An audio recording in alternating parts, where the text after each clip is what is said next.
Hello,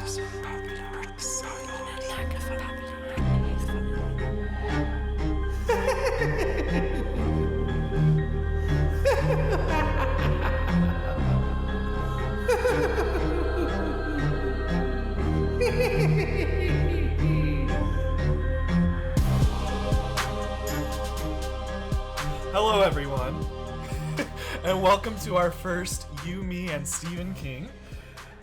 This is going to be a little rocky because Bridget and I have never done a podcast. I've done vlogs. That's a side thought. Whoa, wait. No, I've done podcasts by myself. Were they good? No. No. Actually, I have them saved, so maybe in the future. All right, so we're ready. Yeah, so I'm Justin Jones, and I guess I'm hosting this shindig. We can explain what this whole thing is, but co-hosting is, but she says I'm hosting. Yeah. Is Bridget? Do you use Lanier? Is it French? I don't know. It's Americanized Bridget Lanier, but French, it's Bridget Lanier. Baguette. Lanier. Okay, so this whole thing came from, I was watching It 2, that just came out in theaters, right? And I'm sitting there thinking, wow, I really want to read all of the Stephen King books. I don't know anything about Stephen King. Literally, I don't know anything about Stephen King. I just know that I really like It and It 2, the ones that just came out. So I got out of the movie theater, and I immediately texted Bridget, and I was like, I want to read every book. Will you do it with me? And she was like, yes! Except it was in text form, so... Yes. And might I just add, I am not a reader. I am terrible. I start things without finishing them. So, yeah, we actually are gonna be finishing books. Yeah, and then from that, it just kind of spanned to people being like, oh, wow, you're really doing that? I want to do that too. And then we're like, do it with us. Let's make it a book club. And then it's like, oh, wow, we want to do a podcast. So here we are. Yeah, so I guess the concept is kind of like a book club. We already created a group, so if you feel like listening to this, we're only expecting like 2 people to ever even listen to Us this. too. That's it. But we're doing like an online book club because we have people like scattered across the country, both friends of ours, who are interested in doing this with us for some reason. But it's exciting. Let's be honest, it's all your friends. No, yeah, right. We have enemies. So anyway, before we get started, just need to say, spoiler alert, there will be parts that we're talking about these books where we're just gonna flat out be like, these are our opinions, these are the thoughts, this is what happened. So if you've not read these books, you're gonna get a whole lot of like, what the hell is happening? And here's a thing that did happen. But anyways, that's enough of me and all of my thoughts. Well, the first book that we read, of course, was the first book that was published. It was CARRIE. 1970-something. Yeah, something. But let's get started. I wrote a tiny little plot thing. You want to read it? Yeah, let's read this. Okay, CARRIE takes place in a town called Chamberlain, Maine, and focuses on prom night of Ewan High School. CARRIE has always been considered a little weird, mainly because her mother is a religious nutjob. Truth. At home, CARRIE is manipulated and bullied by her mother, and at school, she is an outcast. She also has telekinetic abilities, which is like, wow, where the hell did that come from? What do they call it, TK? Yeah, they call it TK for short. Throughout the story, you get to see her flexing her abilities. She literally, like, the word flex pops up a lot. All the while, Sue Snell, another girl from school, feels guilty for bashing CARRIE with her friends, so she decides to make amends by convincing her boyfriend Tommy to invite CARRIE to prom as her date. Another couple idiots kill some pigs and collect the blood, plotting to make CARRIE queen of the prom and then dump the pig's blood on her to embarrass her one final time. Carrie says yes to Tommy's invite. She livens up and believes that her dreams have come true, that she's been accepted back into society, and then the pig's blood is unleashed in front of the junior-senior assembly at this prom. Everyone laughs at her. Carrie rages with her telekinetic abilities, which she has been training all along, and she massacres the town. 12 people survive the prom, and Chamberlain will never be the same again. Love it. Yeah, so it's kind of like, wow, this girl's getting abused and beaten and Having judged. tampons thrown at her. Yeah, it opens with tampons. She does not know how to open a tampon, but it does open with tampons. Oh God. Okay. So that's sort of a rough plot. Is there anything else that I missed? No, you pretty much hit the nail on the head, right? That's the fuck it. Are we allowed to cuss? Do we want to cuss? Who could say? Okay. I guess we're just gonna make this up as we go. Yeah. Anyway, the one thing to mention that do we want to start from the beginning? Yeah, let's go for it. So, favorite scene of this entire book. I don't know if you laughed, but I sure laughed. Does that make me horrible? Would I be part of Chris's gang? Probably. Because I laughed at the part where, what was it, that she had a bush and all the tampons got stuck in it. Oh no. I would be part of that gang. Well, for clarity, okay, so Bridget is laughing because this poor girl, Carrie, is 16 years old and she's never had her period. Her mom's a religious nut job, so she never told her that periods were a thing. And so Carrie thinks that she's bleeding to death, and all these other girls are laughing because they know it's a period. Yeah, it's rude. Fucking rude, but I loved it. I thought that was I've never read anything like it. Also, does this really happen in high school? I don't know what high school you went to, but these girls were next level. Everyone in this book was next level horrible to this poor thing. Oh yeah, this definitely happened. Like in my public high school, yeah. Oh really? Stuff like this happened all the time. Oh shoot, I don't know. Anyway, so after that happened, the teacher came in, PE teacher, cannot say her last name. They changed it in one of the movies to Finch, didn't they? Yeah, they changed. Actually, in a lot of the platforms, they changed her name. Oh. Just because it's like Desjardins or Desjardins or. Okay, so was that your favorite moment then? As far as making me laugh, yes. Oh my gosh. But I did at the very beginning. They really made it clear. Well, Stephen King made it really clear that this girl was going through shit. People are treating her like shit. Her mom treats her like shit. I thought their whole entire relationship was interesting, where it's someone who's nuts, insane, but yet you still seek love from them. Oh God. I didn't understand that. Yeah. Well, so going back to favorite moments, I don't know if Stephen King really meant to build it up this way, but because she had been bullied for so long, my favorite moment was her accepting going to prom with Tommy, who's a really sweet guy, and just being able to walk into the school and then have people that for years she tried to avoid and shut herself off from, and then you can read that she is loving this new experience, that she wanted to go to the prom, eat, and she always had, but she wasn't that wasn't what she focused on all the popular girls did, but when she got it, it was so good for her. Right. Which is right before everything falls apart. Yeah. Well, I think another thing too is that she questions everything, the motives behind everything, even with her religion, and I think even with Tommy asking her to prom, immediately she's like, this is a joke, right?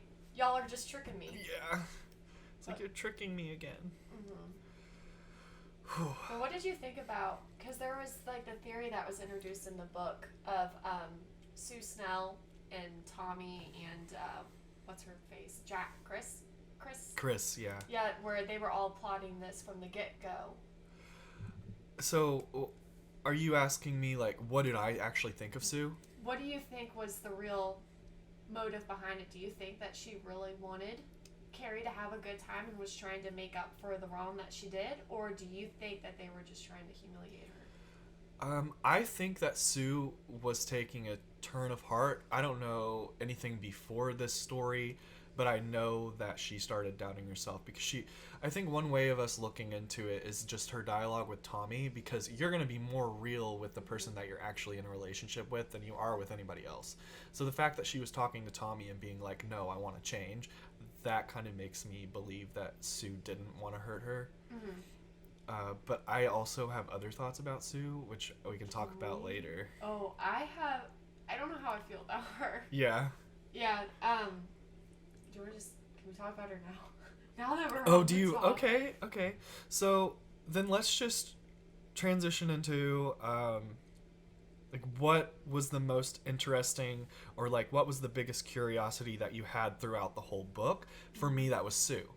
Yeah. And only because Sue seemed like a mirror to me for Carrie. Mm-hmm. So we have like all of this, and I wrote it in like when I was reading this, I kind of took a lot of the external representation versus the internal life, because it gives you look into the thoughts of all the other characters. Yeah. And I thought that with Carrie's representation, Stephen King kind of wrote her as a pig. Yeah. Like externally, the way that other people view her was just kind of animalistic. Right. But if you get on the inside of her, you kind of see, wow, she's a real person with real thoughts, and she's kind of like somebody that you can relate with, but you don't have to actually go through all the crap yourself. Right. And I thought that Sue was a good mirror of that, because Sue was going from being one of the girls who was abusing her to kind of realizing, wow, we should not be doing that.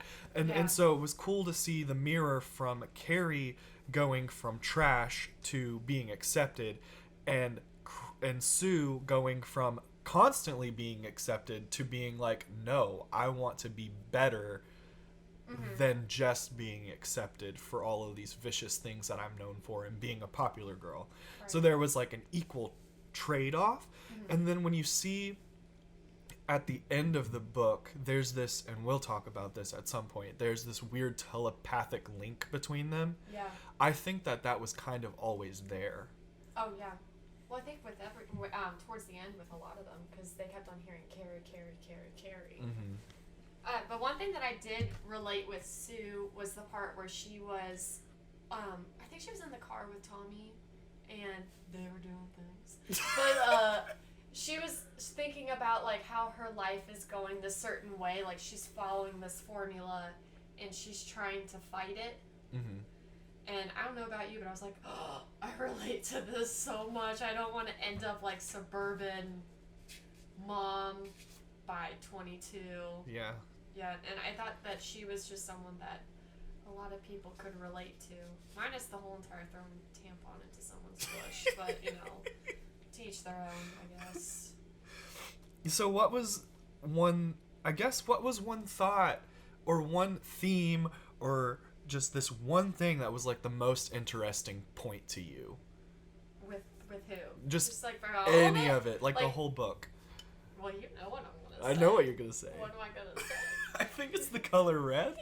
Yes! Yeah. Yes! Fuck yeah! Red was in it the entire time. I felt like they were trying to shove it down our fucking throats.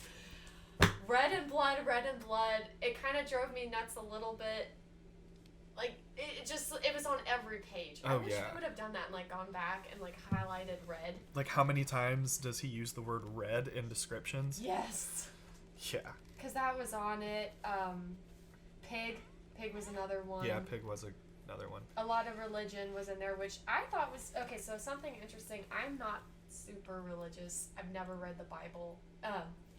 So everything that I was reading that Mama said, as someone who's from the outside, I kind of was like, holy crap, really? That's what it says in there? But you mentioned that is not true at all. Right.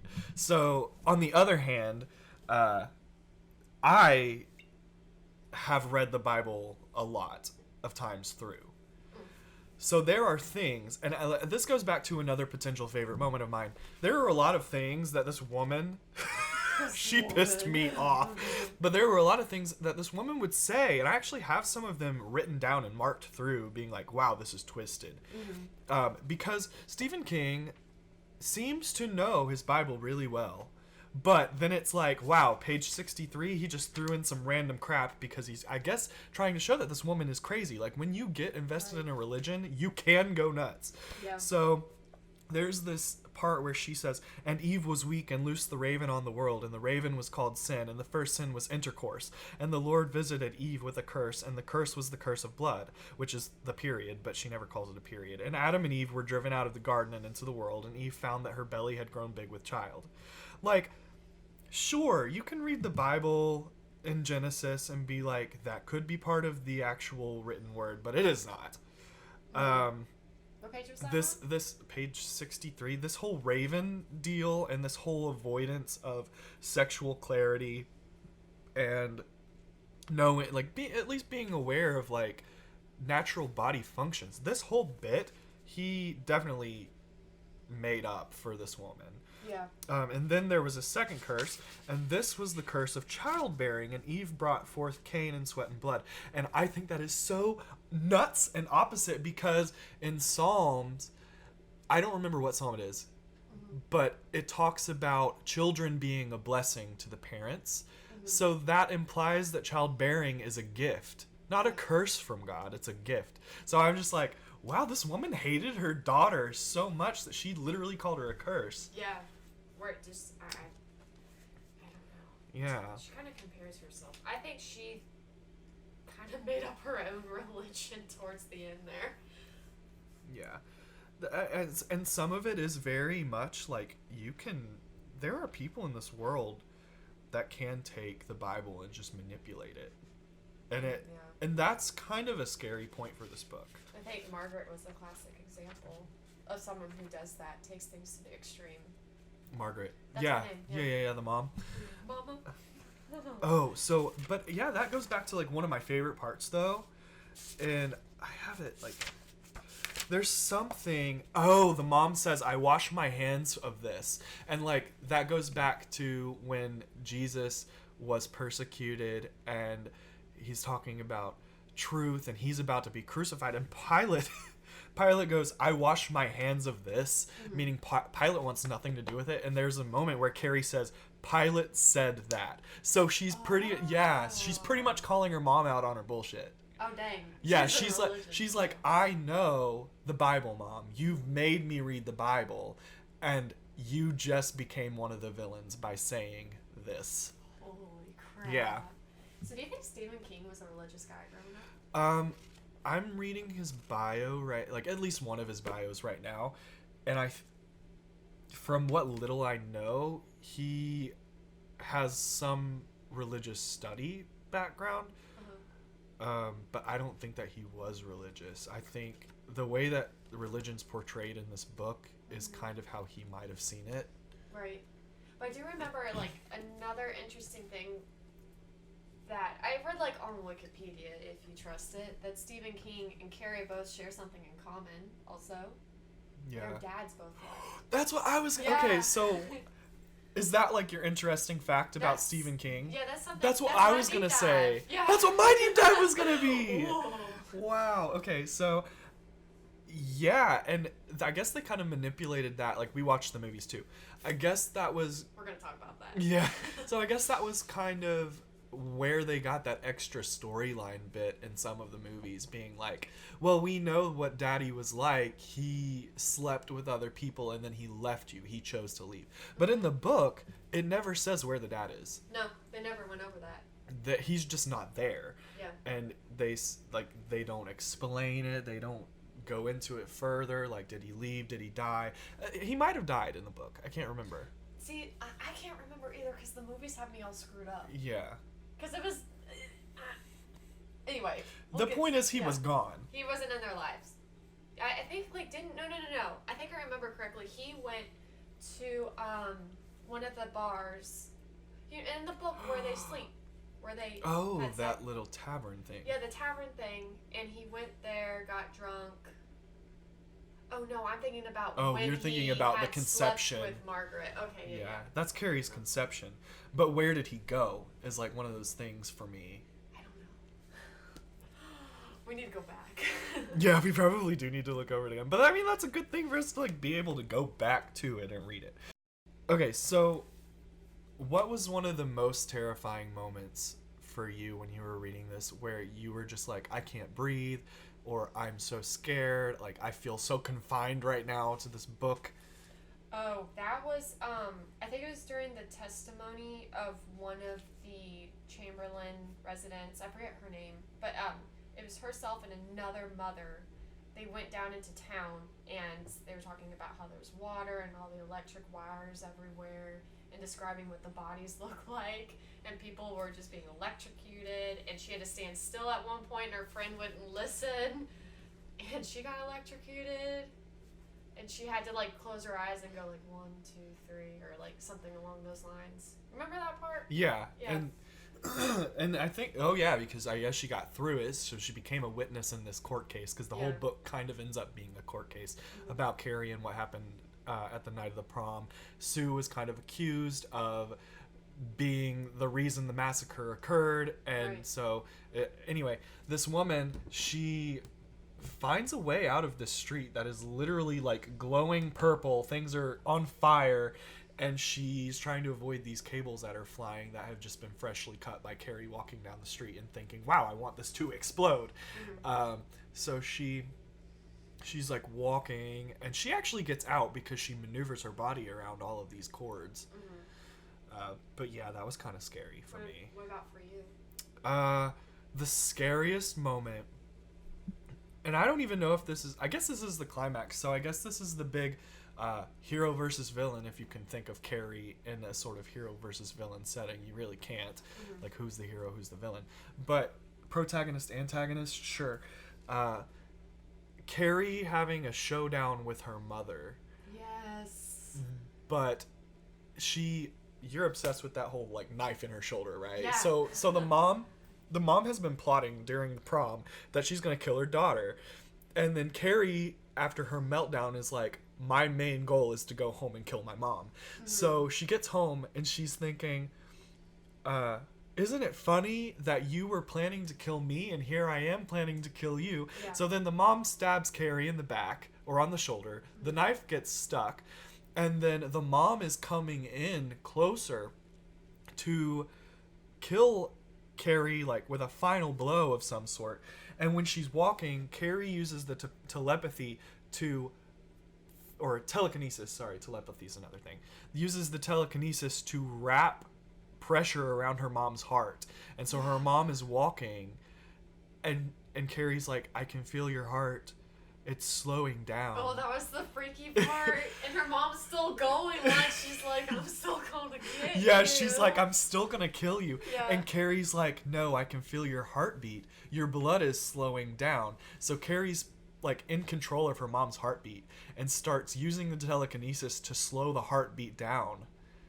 And she slows it down, and she keeps going slower and slower and slower. Yeah. And then her mom dies because of the telekinesis, and I'm sitting there, I can't breathe for like 2 minutes while I'm reading these pages. I'm like hyperventilating because I think my heart's slowing down. And then you send like a video or something where you're like, oh, I'm freaking out. This is too real. It was. But yeah, that was the scariest moment for me. What is the biggest question that you felt didn't get answered? Definitely the dad. I still don't understand the dad. Yeah. I don't understand what happened to him, where he went. I'm sure maybe it is in the book and we got confused from the movies. But I wonder about him, and then the other question I have is I didn't really understand the mom. What about her? If she did have some sort of like mental issues, or if she was just extremely devoted to her religion. And I also didn't understand Carrie's love for her, but even though she was being abused. Yeah. and wanting to be, I don't know, comforted by her during like such a terrible incident that happened. Like that'd be the last person I'd go to. I think that her mom, in a way, convinced her that she was the only person she needed. And, Oh yeah, because nobody else, like she had nobody else to turn to. yeah. So it's just her. And that's really the only thing that makes sense to me. Mm-hmm. But my biggest question, and it is probably a pointless question, and I kind of have like this answer that I gave myself for it, but my biggest question is, do other people in this town have some sort of abilities? Oh, like So, like, Carrie has the telekinesis, and that was the only thing that Carrie had. Like, if you read the records the way that I did, it just talks about her telekinesis. her So, grandmother. yeah, and her mom had or her grandma, so because it skipped a generation. Yeah. So, it makes me wonder, in this town in Maine, where you're reading all of these other weird things that are happening. So, like, Tommy, when he goes out on the date with Carrie to the prom, he's like, I have this weird intuition about Carrie. I have this feeling like she's glowing and I need her. Yeah. And she's just very important to me, and I feel like there's some thing that's going to be big that happens tonight involving her. Yeah. So he had like this psychic link with her, and then you have Sue, and this goes back to what I mentioned earlier.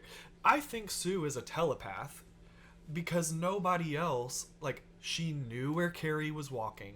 She knew where Carrie was, which means she heard Carrie's thoughts. She actually did hear Carrie's thoughts, and she was miles away. Yeah. And then she gets to Carrie, and she reads Carrie's mind when Carrie's dying at the end. Right. And instead of, like, even just hearing Carrie's thoughts, she sees Carrie's memories. Right. So I think she's a telepath. I thought it was Carrie who was seeing Sue's memories. Oh, Carrie was like, I guess it was like, sometimes with telepaths in sci-fi, it's like an open door. So you can go in one way, or you can go in the other way. Right. But the door is open. Okay. And then there was the man who just knew Carrie's name and knew what she was thinking.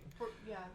So I think that he was another form of telepath, because if you look at all three of those examples, their powers are very different. I think it might even be, I don't know if they necessarily have telepathy. I think it was just her power was finally unleashed.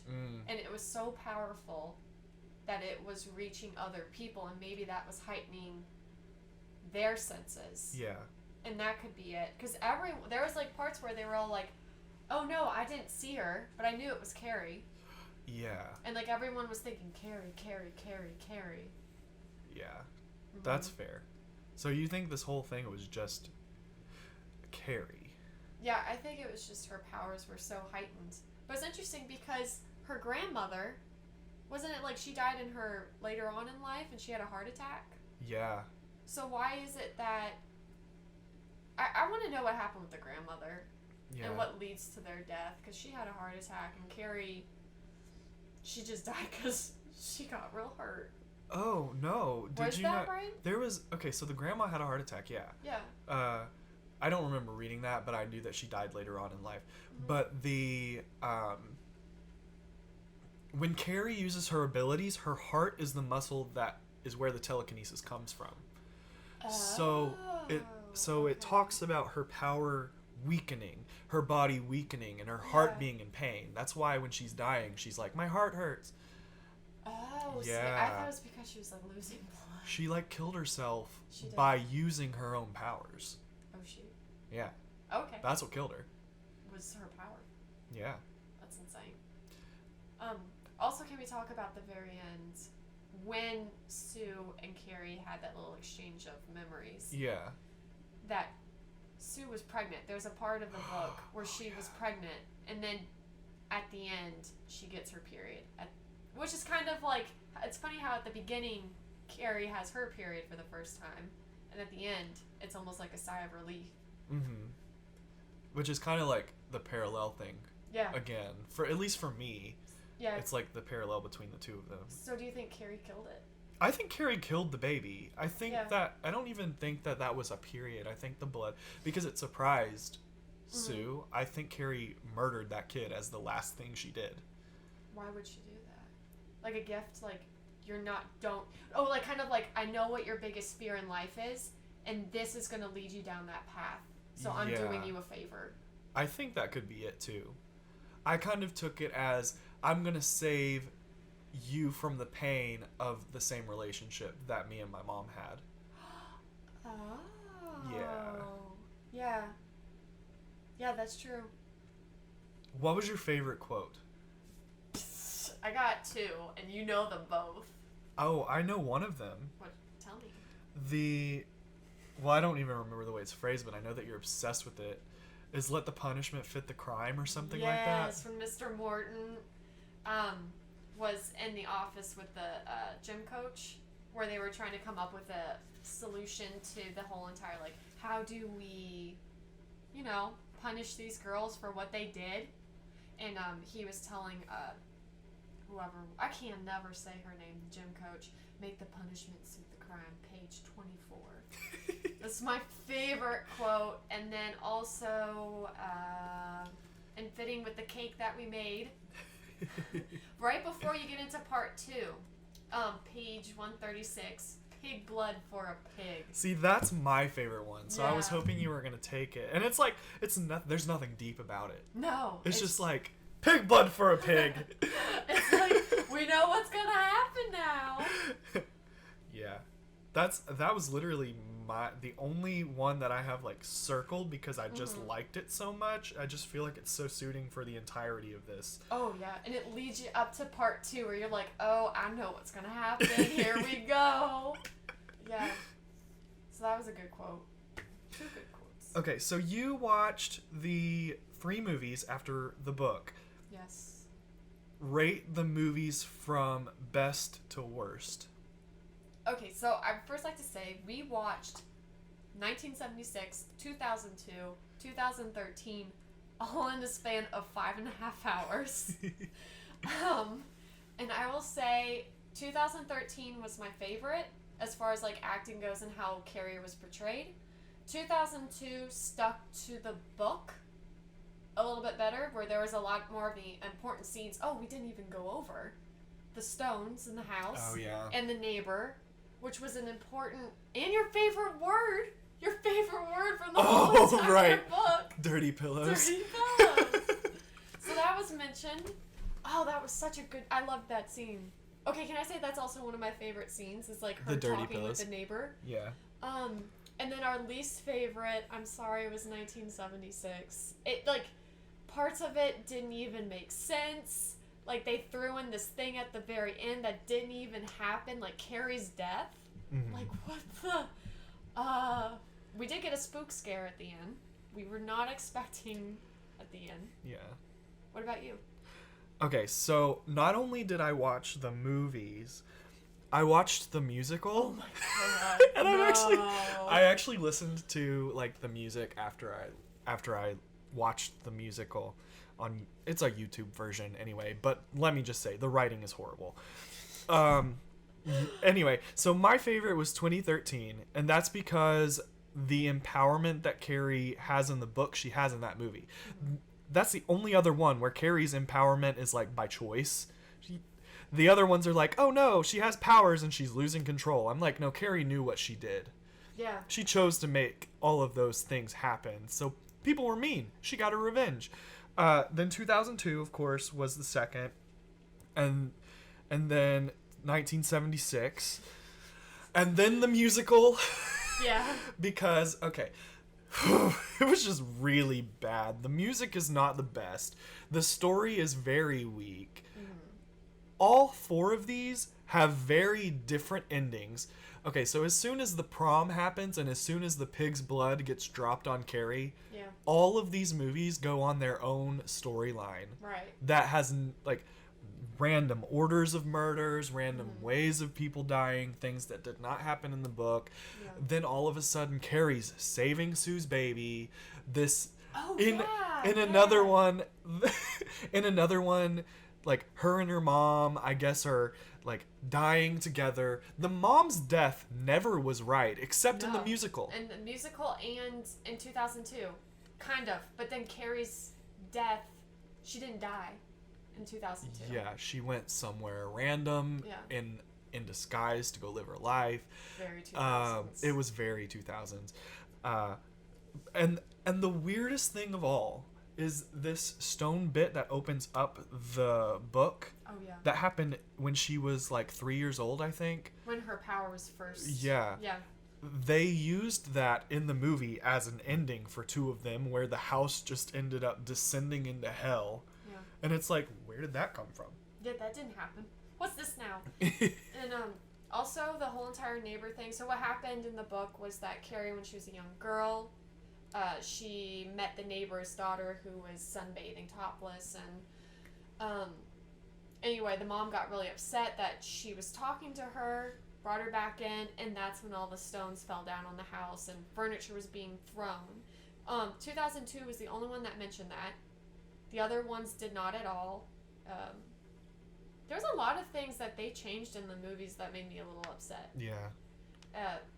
The father was only mentioned in one of them, I think, and I think it was the 2013 one where, and Carrie did have a pretty good meltdown, being like, Mom, I know what happened to Dad. He was sleeping around and you had a meltdown about it. Yeah. So it was kind of like that. Yeah. I also liked in the 2013 movie how Carrie started off as this like really timid, shy girl, and then you watched her grow into her confidence. Oh, yeah. Can we also talk about who out of the movies rate them? Carrie's shower scene. Carrie's shower scene. Carrie's shower scene. Carrie's shower scene. Let's rate them. 1976. Hello. Best one out. The hottest one. Oh my god. We both looked at each other and we were like... And then 2002 was a pretty good follow-up. And then 2013 was just kind of like... It was okay. And then the musical. Because it doesn't really happen. They're just like, hey, let's put her downstage right. Throw tampons at her. This makes sense, yeah. Okay, so with all of that in mind, what is your rating for Carrie the book out of 10 and why? I would give it 8 out of 10. The reason why I say 8 out of 10 is because there were parts of this where I started to kind of doze off. And I had to go back and be like, okay, wait, who is this now again? Like characters, the scene where they were getting the pig's blood, there were some people mentioned that I had to go back and I'm like, I don't remember who this is. But I would give it 8 out of 10. I really enjoyed it. I enjoyed this book. I also highly recommend that do not read this at work during your 10-minute breaks because you will forget what time it is and be late, which I did. What would you rate it? Okay, so my rating is also 8 out of 10. Yeah. I thought the book did a really good job with the storyline. My only complaint is it could have been a lot of the characters could have been expounded upon. A lot of the story could have been developed further. Yeah. There were just too many questions that I ended up leaving with that I wanted answers for. And I felt like those last 2 points that could have given it a 10 out of 10 would have been if Stephen King answered all my questions. Right. But I will say this. I loved how the book was structured. I thought it was something that was completely different, where instead of chapters, they did like excerpts from different books that wrote about this event, what happened, theories, and then it also went into Carrie's mind and exploring what she was going through. I also liked how it was broken up into like 3 parts. Like, okay, this is the getting to know Carrie, and then this is the night of the event, and then this is the results of that event. But yeah, I really enjoyed this book, and I also learned that I will not be bending my books anymore because it's damn near falling apart. And we also learned that Justin is not to order books through questionable sources because that took too long. All right, so that was fun. This is a good time. So now we're off to our next book, y'all. Salem's Lot. I'm gonna start Salem's Lot next. We're starting. I mean, I'll probably start it tonight after this, but that's gonna be the next one. So catch you guys in 2 weeks again, hopefully, because we're trying to limit ourselves to 2 weeks for each book. So thank you to Bobble. What's his real name? Oh yeah, he said don't call him Bobble. He gets embarrassed by that. Hello, Bobble. He's one of my best friends in life. He lives up in South Carolina. He also goes by Infamous. That's his rap name. But what is his real name? Are y'all ready? Yeah. Michael Lamar Mitchum. That's his name. Anyway, so he put together the intro and the outro. So here we go.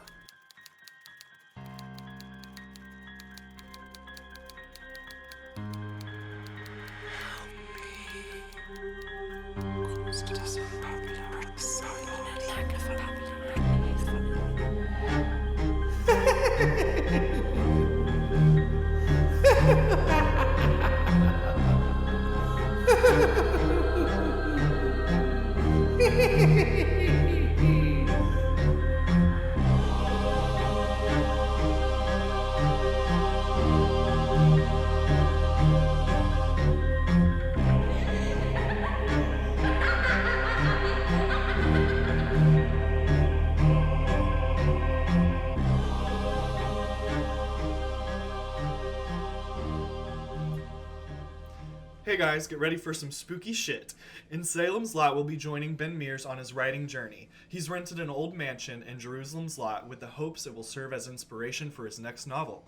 Read this book at whatever rate you like. If you're super into scenes, keep on going. But for those of you who like a little more structure and like deadlines... Hi, me.